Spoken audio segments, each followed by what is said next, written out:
Lời nguyền lỗ ban. Quyển 1 chương 5, Tường Ma Hiện. Lỗ Nhất Khí kinh hãi trước lời nói của lão mù, cậu nhảy dựng lên như thể giẫm phải cục than nóng, lông tóc dựng đứng. Chiếu bích phía nam kỳ thực chính là bức chiếu bích ở bên ngoài cổng chính của tứ hợp viện, đối diện với cổng chính. Do nhà ở thông thường đều thiết kế quay mặt về phía nam, nên được gọi là chiếu bích phía nam.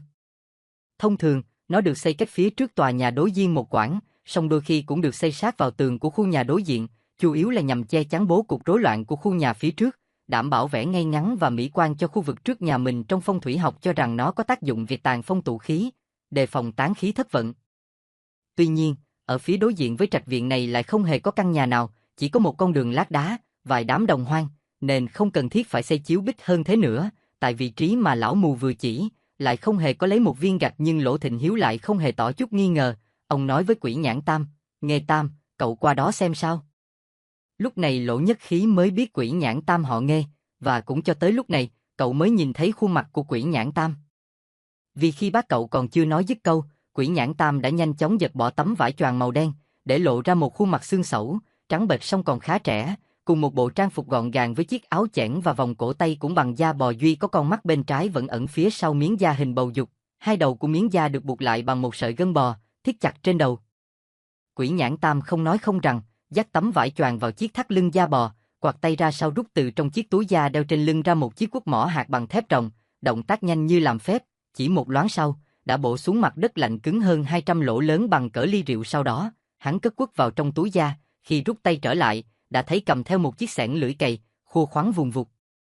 Lại một chốc nữa, trên mặt đất đã xuất hiện một đường rãnh rộng 3 thước, sâu 2 thước rưỡi. Lỗ Thịnh Hiếu không kìm được thán phục thốt lên, công phu dời non phá núi của họ Nghê quả thực phi phàm. Họ Nghê với dời non phá núi gì kia? Lỗ Nhất Khí ngơ ngác không hiểu, bèn hỏi lại lão mù. Thấy cậu băn khoăn, bèn giải thích, họ Nghê tại Giang Tây là gia tộc dẫn đầu của phái dời mộ trong tộc Trộm Mộ.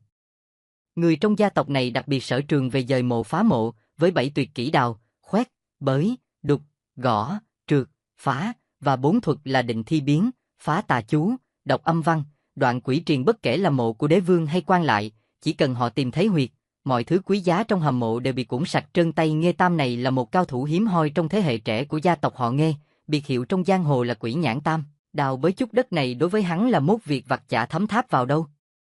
Tức là ngăn ngừa xác chết biến thành xác sống, cương thi, phá vỡ yên nguyền độc địa, đọc văn tự cõi âm, cắt đứt ma quỷ quấy nhiễu. Lời giải thích đã nhanh chóng giải đáp được rất nhiều thắc mắc trong lòng Lỗ Nhất Khí, như tại sao tay của Quỷ Nhãn Tam lại chằng chịt vết sẹo? Tại sao hắn luôn mang theo viên đá thi khuyển bên người? Tại sao trên cơ thể hắn luôn phàn phất mùi tử khí? Câu trả lời chỉ có một, đó là hắn kiếm cơm nhờ các xác chết lâu năm trong mộ cổ. Lão mù, lắm lời quá đấy. Lão làm việc của lão đi. Quỷ Nhãn Tam vừa nhảy lên mặt đất, vừa lất cất nói với lão mù. Lão mù thôi không nói gì nữa, huôi chiếc gậy, xác định vị trí, rồi bước xuống dưới rãnh. Quỷ Nhãn Tam với thêm một câu, bên vách đất phía nam. Lão mù bèn ngồi thụp xuống, bắt đầu lần dò trên một bên của vách đất. Ở đó quả đúng là có một bức tường thấp, đúng hơn là một cái gờ bằng gạch, vì nó chỉ cao khoảng 2 thước. Lỗ Nhất Khí cũng khom lưng ngó đầu xuống xem, song cậu chẳng nhìn thấy gì cả. Lúc này, Lỗ Thịnh Hiếu cũng vươn người nhìn xuống, rồi ông rút từ ngăn kéo nhỏ trên hòm gỗ ra một chùm ánh sáng. Lỗ Nhất Khí rất ngạc nhiên khi thấy bác cậu có một viên Dạ Minh Châu lớn đến vậy, song cậu nhanh chóng phát hiện ra rằng đó không phải là Dạ Minh Châu. Tuy nó rất sáng, song khí của nó không đủ, hơi thở rất yếu ớt. Nhờ chút ánh sáng lạnh lẽo, Lỗ Nhất Khí đã nhìn thấy bức chiếu bích. Nó đúng là một chiếu bích chỉ cao vỏn vẹn 2 thước và bị chôn vùi dưới đất. Nó cũng có phần móng, có bích tâm, có mái che, chỉ có điều mái che đơn giản là do một hàng gạch rộng hơn xếp thành.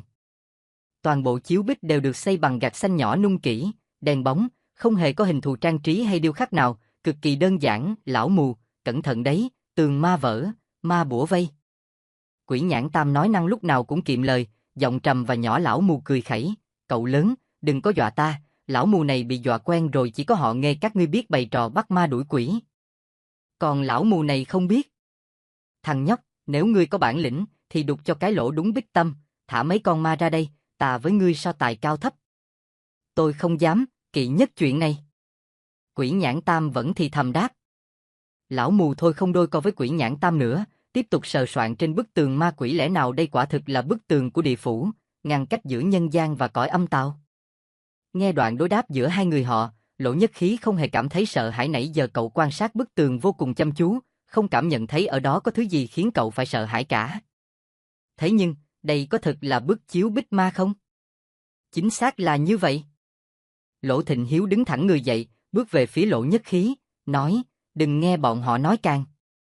Chiếu bích ma chỉ là một thủ pháp để định phong thủy, nhằm ngăn chặn không để cho âm khí của địa phủ xung với các khí tại cổng cửa, bởi vậy nên người ta mới xây chiếu bích ở dưới lòng đất phía trước các ngôi nhà lớn.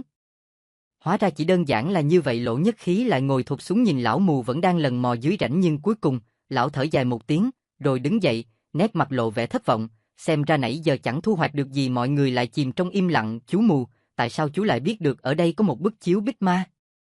Lão mù lập tức rũ bỏ vẻ thất vọng trên nét mặt, nói, cậu đừng có bắt chước Nghê Tam gọi bừa. Chú đây họ Hạ, cậu cứ gọi ta là chú Hạ. Quỷ Nhãn Tam lầu bầu, Hạ Lưu thì có. Xét về địa vị trong giang hồ thì lão mù là bậc tiền bối, song Quỷ Nhãn Tam rõ ràng không hề tỏ ra kính trọng lão. Lão mù không thèm đếm xỉa đến hắn, nói tiếp, hình điêu khắc trên gạch tại chiếu bích phía tây là cảnh mặt trời lên cao, song toàn bộ đều là đảo ngược lại, người ở phía đông, còn mặt trời lại ở phía tây, tức là mặt trời lặn. Hơn nữa, ngón tay của thiên quang không chỉ vào mặt trời, mà lại chút xuống đất 30 độ. Chiếu bích phía tây khắc cảnh bái ấn phong hầu, ấn treo trên cây tùng, hình ảnh con khỉ đáng lẽ phải ngửa mặt lên vái, song nó lại vái chết xuống phía dưới. Người thiết kế ngôi nhà này là một cao thủ, trình độ còn trên cả bác của cậu, nên chắc hẳn không phải là phạm sai lầm, mà có lẽ là ám chỉ điều gì đó.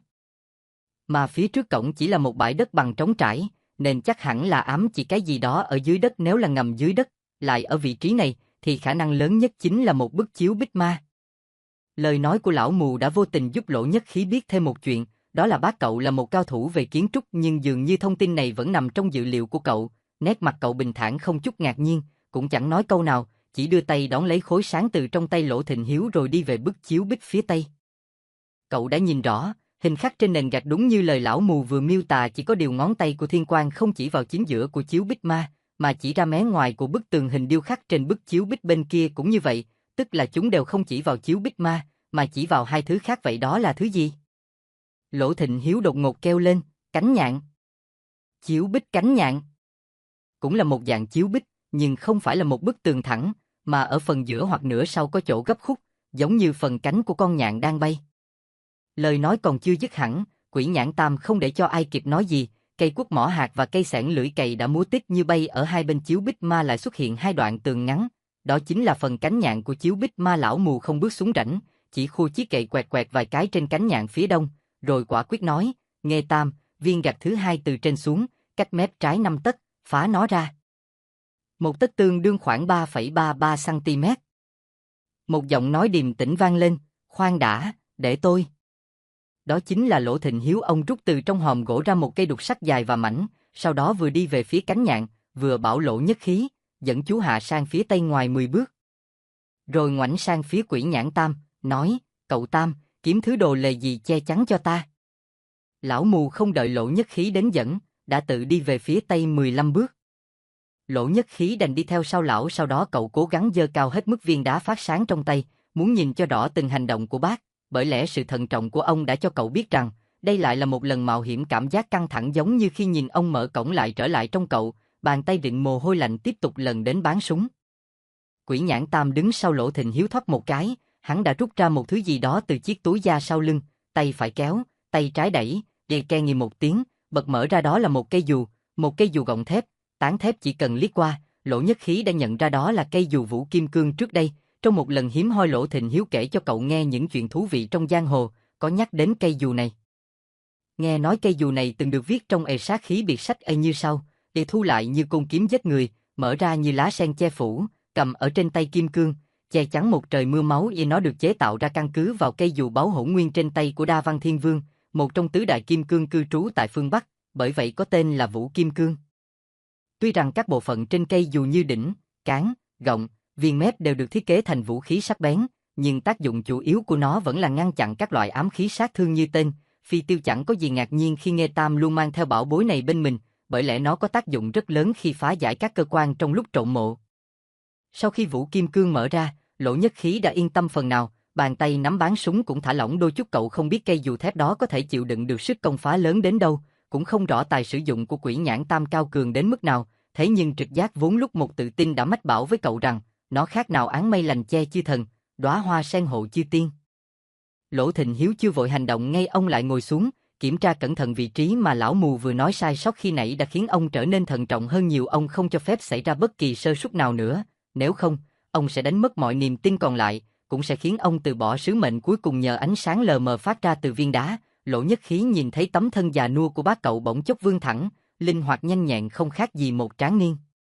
Đôi tay ngày thường chỉ biết lật dở kinh sách, giờ nắm chặt cây đục sắt, các khớp xương kêu lên răng rắc. Ông đột ngột khai triển thân thế, chân phải chỏi ra sau một bước, chân trái duỗi thẳng, chân phải uốn cong như cánh cung ngược, tay phải vung xéo lên, chiếc đục sắt trong tay văng ra, lao vụt đi trúng rồi có tiếng gạch vỡ.